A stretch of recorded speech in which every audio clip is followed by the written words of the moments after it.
پیغام اور اصلاح کا حکم رکھتا ہے۔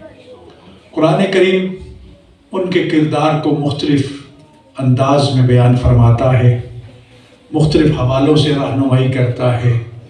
کوشش ہوگی کہ ہم آج اپنے اس 7ویں امام، 7ویں لال ولایت کی زندگی سے کچھ سیکھیں، ان کے پیغامات کو، ان کے کردار کو، ان کی تعلیمات کو، تاکہ ہم اپنی عملی زندگی میں اس پر عمل کریں اور روز قیامت خدا کے حضور یہ کہہ سکیں کہ ہم نے تیرے اس 7ویں خلیفۃ اللہ فی الارض اور حجت خدا کی تعلیمات پر عمل کیا۔ حضرت گرامی، میں نے جو آیت مجیدہ تلاوت کی ہے سورہ آل عمران کی آیت نمبر 134 ہے۔ اس میں اللہ ظاہر تو ہر امام اور ہر مومن کی نشانیوں کو بیان کیا گیا ہے کہ مومن کون ہوتا ہے، امام کون ہوتا ہے، لیکن جیسا کہ کئی مرتبہ آپ لوگوں نے یہ سنا کہ خالق کے یہ چنے ہوئے ہر لحاظ سے کامل و اکمل ہیں، بطور امام اور خلیفۃ اللہ ان کا مقام و رتبہ برابر ہے۔ اگر فرق ہے عظمت کا تو ایک باپ ہے اور دوسرا بیٹا ہے۔ باپ کو بیٹے پر یقیناً فضیلت حاصل ہے، اور بیٹا جتنا بھی بلندیوں پہ چلا جائے باپ کے حق کے ابوت کو، باپ ہونے کو وہ حاصل نہیں کر سکتا۔ امام موسیٰ کاظم علیہ السلام جن کی ولادت با سعادت ظہر ابوا کے مقام پہ ہوئی، امام رضا علیہ السلام ان کے بابا اور حضرت امام جعفر صادق علیہ السلام کے بیٹے ہونے کی حیثیت سے اور سلسلہ امامت کے بن نس یعنی وہ دلیل، وہ حکم جو اللہ کی طرف سے ہو اور رسول اللہ کی طرف سے ہو، یا دوسرے لفظوں میں منصوص من اللہ کہا جاتا ہے کہ ان کو شرف امامت کس نے عطا کیا؟ میں نے، آپ نے نہیں، اللہ نے عطا کیا ہے۔ یہ خلیفۃ اللہ ہیں تو کیا ان کو خلیفہ امام صادق علیہ السلام نے بنایا یا کسی اور امام نے؟ نہیں، ان کو اگر اللہ کا خلیفہ ہونے کا بھی شرف حاصل ہوا تو خلافت کا منصب بھی اللہ اپنے چنے ہوئے بندوں کو خود عطا فرماتا ہے۔ اور جیسے کہ میں نے کئی مرتبہ عرض کیا کہ ائمہ معصومین علیہ السلام 12 امام جو ہیں ان کو 2 پہلوؤں سے ہم دیکھتے ہیں، پہچانتے ہیں، مانتے ہیں۔ ایک پہلو خلافت کا پہلو ہے، خلیفۃ اللہ ہونے کا پہلو ہے، خلیفۃ الرسول ہونے کا پہلو ہے۔ یہ خلافت کا تعلق اللہ اور اللہ کے رسول کی طرف ہے۔ یہ خلیفے ہیں تو اللہ کے زمین میں خلیفۃ اللہ فی الارض، اللہ کے زمین میں اللہ کے خلیفے ہیں، یا پھر رسول اللہ کے جانشین، اور رسول اللہ کے جانشین جن کے خود آپ نے نام بتا دیے تھے کہ میرے بعد 12 خلیفے ہوں گے، پھر سب کے نام بھی بتا دیے، لیکن جب ہم اپنی نسبت سے ان کو دیکھتے ہیں تو وہ ہمارے امام ہیں، ہمارے رہنما ہیں۔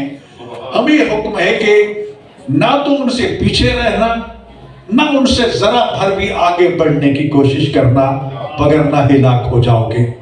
ان کے نقش قدم پر چلتے جاؤ، کامیابی کی ضمانت اللہ بھی عطا کرتا ہے، رسول بھی عطا کرتا ہے، اور ائمہ معصومین بھی عطا کرتے ہیں۔ امام موسیٰ کاظم علیہ السلام ظاہر ہے کہ اللہ کے چنے ہوئے ہیں اور اللہ کی طرف سے مرصوص من اللہ ہیں۔ یہاں پر ایک گروہ جو ہے وہ وجود میں آتا ہے جس کو ہم آج اسماعیلی کے طور پر پہچانتے ہیں۔ انہوں نے اس اصول سے انحراف کیا. شیعہ اثنا عشریہ کا جو اصول یا کلیہ قاعدہ یا جو بھی روش اللہ کے رسول نے بتائی وہ یہی تھی کہ جس کو اللہ چن لے، رسول نامینیٹ کر کے بتا دے، وہ ہمارا امام ہے، وہ اللہ کا خلیفہ ہے. جی وگرنہ علی کے 18 بیٹے تھے، 2 امام بنے، باقی کیوں نہیں؟ کیا باقیوں میں سے کسی کے بارے میں ہم یہ سوچ بھی سکتے ہیں کہ انہوں نے گناہ کبیرہ کیا ہو، انہوں نے گناہ صغیرہ کیا ہو؟ انہوں نے حضرت عباس علیہ السلام کی جب زیارت پڑھتی ہے تو کیا کہتے ہیں؟ المطیع للہ ولرسولہ، جی اللہ کا اطاعت گزار اور اللہ کے رسول کا اطاعت گزار. جی تو اطاعت کے حوالے سے تو کوئی بھی ان میں سے ایسا نہیں ہے کہ جس کو یہ کہا جائے کہ وہ اس مقام و منصب پر فائز نہیں ہے، لیکن منصب امامت اللہ کا منصب ہے. یہاں پر اس گروہ نے انحراف کیا اور اس اصول کو اپنایا کہ جو امام کا بڑا بیٹا ہوگا اس کو یہ حق کے امامت و خلافت ملنا چاہیے. اس کو اصول بنا کے امام جعفر صادق علیہ السلام کے بیٹے حضرت اسماعیل علیہ السلام کو انہوں نے بطور نمائندہ خدا، بطور امام کے معنی چنا اور اسی نام سے اسماعیلی کہلاتے ہیں. جبکہ شیعہ اثنا عشری جو ہیں وہ اس بات کے قائل نہیں ہیں. اگر امام موسیٰ کاظم علیہ السلام کے 18 بیٹے ہیں تو امام صرف ایک ہے، امام رضا علیہ السلام، جی جن کا نام رسول اللہ نے بتا دیا تھا. اسی طرح باقی ائمہ معصومین علیہ السلام. اور یاد رکھیے اس کلیہ قاعدہ کو بھی، الامام امام ولو کان صبیا، امام ہی ہوتا ہے بے شک وہ بچہ ہی کیوں نہ ہو. ظاہری طور پر وہ بالکل بچپن میں بچہ نظر آئے، لیکن منصب کے حوالے سے، ان اوصاف حمیدہ کے حوالے سے جو الہی نمائندے کے لیے خالق نے مقرر فرمائی ہیں، وہ 2 طرح کی ان کے پاس ہوتی ہیں. ایک تو اللہ کی طرف سے ودیت کر دی جاتی ہیں، عطا کر دی جاتی ہیں، اور کچھ جو ہے وہ اپنے آباء و اجداد سے سیکھتے ہیں. لیکن ہر ایک کا طریقہ جو ہے، سلسلہ جو ہے وہ جا کر رسول خدا صلی اللہ علیہ وآلہ وسلم پر منتہی ہوتا ہے، اور رسول اللہ سے لیتے ہیں. اور اللہ فرماتا ہے کہ وَمَن يُطِعِ الرَّسُولَ فَقَدْ أَطَاعَ اللَّهَ، جس نے اللہ کے رسول کی اطاعت کی اس نے اللہ کی اطاعت کی. جی من اطاع علیًا فقد اطاعنی، رسول اللہ نے فرمایا جس نے علی کی اطاعت کی اس نے میری اطاعت کی. اسی طرح فرمایا میرے جو 12 جانشین ہیں ان میں سے جس کسی کی بھی کسی نے اطاعت کی اس نے میری اطاعت کی. اور یہاں تک کہہ دیا گیا، کیونکہ یہ حدیث بھی آپ سنتے رہتے ہیں کہ اولنا محمد، اوسطنا محمد، آخرنا محمد، کلنا محمد، ہمارا پہلا بھی محمد ہے، درمیانہ بھی محمد ہے، آخری بھی محمد ہے. اس لیے اصول قائم کیا گیا کہ اگر مجھے اس بات کا یقین ہے کہ یہ فرمان جو میں پیش کر رہا ہوں یقیناً یہ امام کا ہی فرمان ہے، لیکن یہ پتہ نہیں کس امام کا ہے، جی تو اجازت دی گئی کسی کے نام سے بھی منسوب کر دو، کیونکہ جو پہلا کہے گا وہی آخری کہے گا، وہی درمیانہ کہے گا.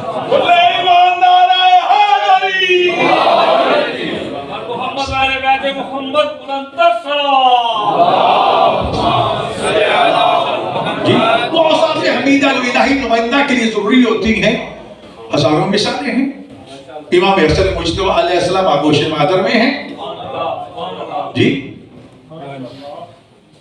وہی نازل ہوتی ہے، آ کے ماں کو بتا دیتی ہے آج نانا پہ یہ وہی نازل ہوئی، آج یہ حکم نازل ہوا، آج یہ ہوا. علی آتے ہو تو فاطمہ بڑے فخر سے کہتی ہے ابوالحسن آج میرے بابا پہ یہ حکم نازل ہوا، یہ آیت نازل ہوئی، یہ قرآن نازل ہوا. فاطمہ تم تو گھر میں موجود تھی، آپ کو کس نے بتایا؟ تو ماں بڑے فخر سے کہتی ہے مجھے میرا بیٹا حسن آ کے بتاتا. وہی الہی کا ترجمان ہے. جی لیکن امام حسن علیہ السلام جب وقت کے امام تھے، ساتھ ہی امام حسین علیہ السلام بھی ہیں جن کو رسول اللہ نے خود کہہ دیا تھا الحسن والحسین امامان قاما وقعدا.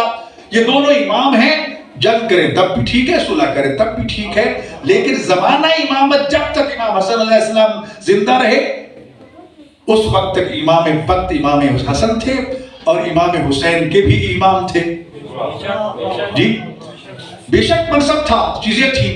یہی وجہ ہے سر گرامی حضرت امام جعفر صادق علیہ السلام اپنے زمانے کے امام ہیں، ان کے فرزند امام موسیٰ کاظم علیہ السلام ہیں، جی ہیں وہ بھی امام، لیکن ابھی تک اس منصب کی ذمہ داریاں کا بوجھ کندھوں پہ نہیں ہے۔ وہ امام صادق علیہ السلام کے پاس ہے، لیکن علم کے حوالے سے کیونکہ الہی نمائندے ہیں، اللہ نے سب کو عطا کیا۔ ہمارے اہل سنت دوستوں کے سب سے بڑے امام جو انہوں نے بنائے امام اعظم ہیں، امام اعظم ابو حنیفہ، جی سب سے بڑے امام، لیکن یہ انہوں نے خود بنائے ہیں، رسول اللہ کی رحمت کے کئی سال بعد بنے ہیں، جی وہ امام بھی جس پہ اہل سنت کے حنفی لوگ جو ہیں فخر کرتے ہیں، ان کو نصیب ہو، ہمیں اس پہ کوئی اعتراض نہیں ہے۔ وہ بھی امام جعفر صادق علیہ السلام کی خدمت میں حاضر ہو کر حصول علم کیا کرتے تھے اور بڑے فخر سے بیان کیا کرتے تھے، لولا سنتان لہلک النعمان، اگر مجھے امام جعفر صادق علیہ السلام کی 2 سال کی شاگردی نہ ملتی تو میں ہلاک ہو گیا ہوتا۔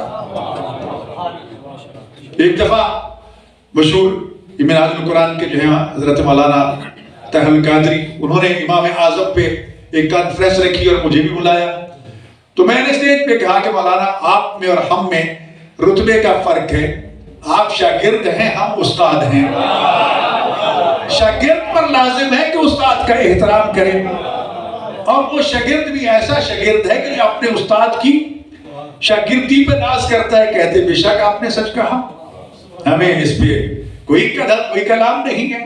میں ایک ڈیلیگیشن لے کے گیا بغداد، سارے اہل سنت دوست تھے، پروفیسر، ڈاکٹر، مولوی، میڈیا پروفیسر، اب ان کو گدگدی تھی کہ پتہ نہیں ہے وہ حنیفہ کے ہاں لے کے جائے گا کہ نہیں لے کے جائے گا، جی یہ شیخ عبد القادر کے ہاں جائے گا کہ نہیں، میں لے جاؤں گا آپ کو، لے گیا امام ابو حنیفہ کے، جی ہم نے آپ سے انٹرویو کرنا، میں نے اس طرح ٹیک لگائی کمر کے ساتھ، میں نے کہا لو بھی بیٹھ گیا، یہ امام ابو حنیفہ کو میرے گلے تو نہیں پڑ جائے گا، مجھے تو کوئی تکلیف نہیں پہنچائے گا، نہ میں ان کی شان میں کوئی گستاخی کروں گا، پوچھئے۔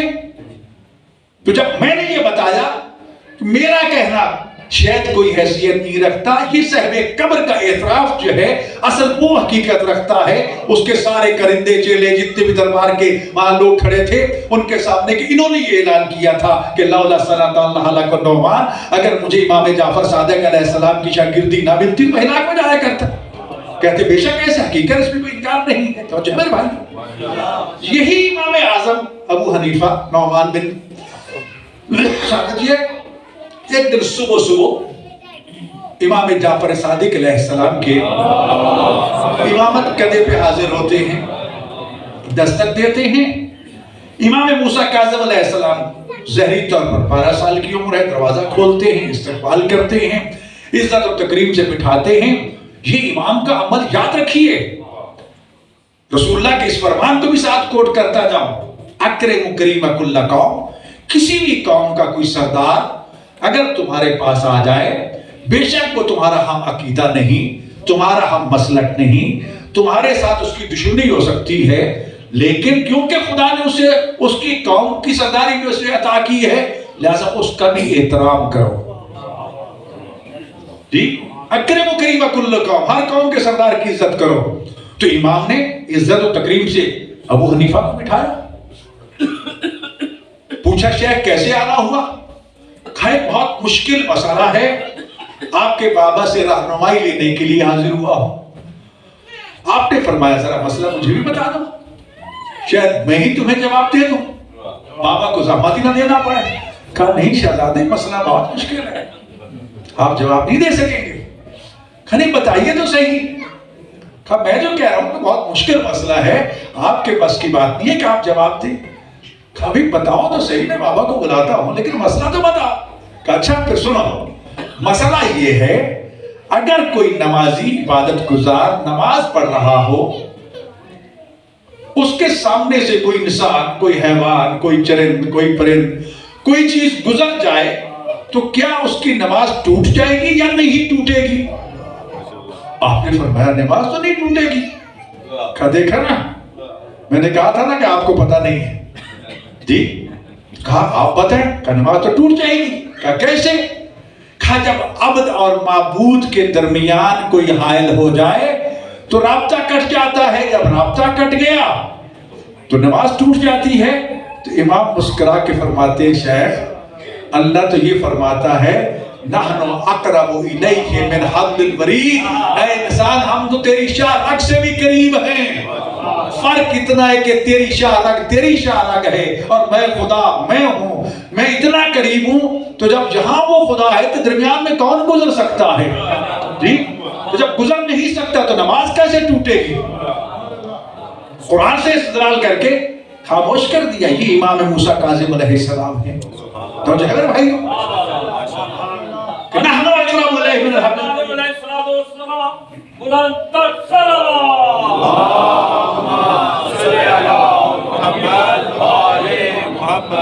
یہ امام وقت ہے، یہ امام زمانہ ہے. یہ اس وقت کے الظاہر 12 سال کی عمر ہے، لیکن علم کے حوالے سے اپنے زمانے کے اہل سنت کے بہت بڑے امام کے سامنے یہ جواب ہے. اب کوئی مانے یا نہ مانے اپنی بات ہے. اب خاص طور پر حرم مکہ میں جب جاتے ہیں یا مسجد وہاں سامنے گزر اور بہت سے لوگ ہاتھ باندھ اور اس طرح ہاتھ کر دیتے ہیں، ہاتھ ہل رہا ہوتا ہے، اس کو گزرنا نہیں دیتے سامنے سے. وہی کثیر عمل ہو جاتا ہے. عمل کثیر سے نماز ٹوٹ جاتی ہے. جی اگر آپ نماز میں خالی خارج کرتے رہے نماز ٹوٹ جائے گی کہ تم نے پھر کثیر کیا، خالی ایسے کیا ٹھیک ہے. چھوٹے عمل سے نماز باطل نہیں ہوتی، لیکن ایک اتنا عمل طویل ہو جائے تو نماز باطل ہو جاتی.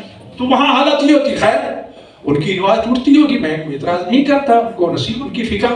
لیکن بتانا یہ چاہتا ہوں کہ امام نے قرآن سے استدلال کیا اور قرآن سے جواب دیا جس کا پھر ان کے پاس جواب نہیں تھا. یہ حجت خدا ہے، یہ امام وقت ہے، یہ امام موسیٰ کاظم علیہ السلام ہے. نیشا پور سے حجاج کرام کا ایک کاروان روانہ ہوتا ہے حج کے لیے. وہاں کے مومنین نے کہا کہ تم جا رہے ہو، تمہیں حج پر مدینہ منورہ بھی جانا ہے اور امام جعفر صادق علیہ السلام کی زیارت کے لیے بھی جائیں گے آپ. لہذا ہمارا یہ مال خمس ہے، یہ امانت اپنے ساتھ لیتے جاؤ اور جا کر امام صادق علیہ السلام کی خدمت میں پیش کر دینا. اب خمس جمع ہو رہا ہے، لسٹ بنائی جا رہی ہے، فلانے اتنے، فلانے اتنے، فلانے اتنے، فلانے اتنے. تو جو ہے نا ساتھ جب سارا مال جمع ہو چکا تو آخر میں ایک خاتون شتیتا بی بی جس کا نام ہے، جس کی قبر نیشا پور میں ہے، وہ بھی آئی کہ بندہ خدا یہ تھوڑا سا میرا مال بھی ہے، یہ 1 درہم ہے اور یہ میرے ہاتھوں کا بنا ہوا 1 گز کپڑا، جی یہ خمس کا ہے، یہ میرا امام کی خدمت میں پیش کر دینا، تو میرے سلام بھی پیش کرنا. اس دن لاپرواہی سے 1 دینار 1 گز کپڑا اٹھایا، جھولے میں پھینک دیا. کوئی لسٹ میں نام نہیں لکھا اس کا کہ اس نے بھی کچھ دیا ہے یا نہیں دیا. تو جو ہے نا ذرا کوفہ پہنچے، پتا چلا کہ امام جعفر صادق علیہ السلام کو تو شہید کر دیا گیا. ابھی حمزہ سمالی جن کے نام کی دعا ماہ رمضان میں پڑھتے ہیں، انہوں نے کہا کہ گھبراؤ نہیں، یہ زمین حجت خدا سے کبھی خالی نہیں رہ سکتی. یقیناً امام کا نائب موجود ہوگا، محلہ بنی ہاشم میں چلے جانا، وہاں جا کر پوچھ لینا، تمہیں امام وقت کا پتہ چل جائے گا. خیر پہنچے، حج کیا، حج کر کے اچھا پھر چلتے وقت نیشا پور کے مومنین نے ایک اور کام بھی کیا. اپنے سوال لکھ کے خط کے لفافے میں ڈالا، اس کے اوپر سیل لگائی تاکہ کوئی سیل توڑے نہ، کھول کے پڑھے نہ.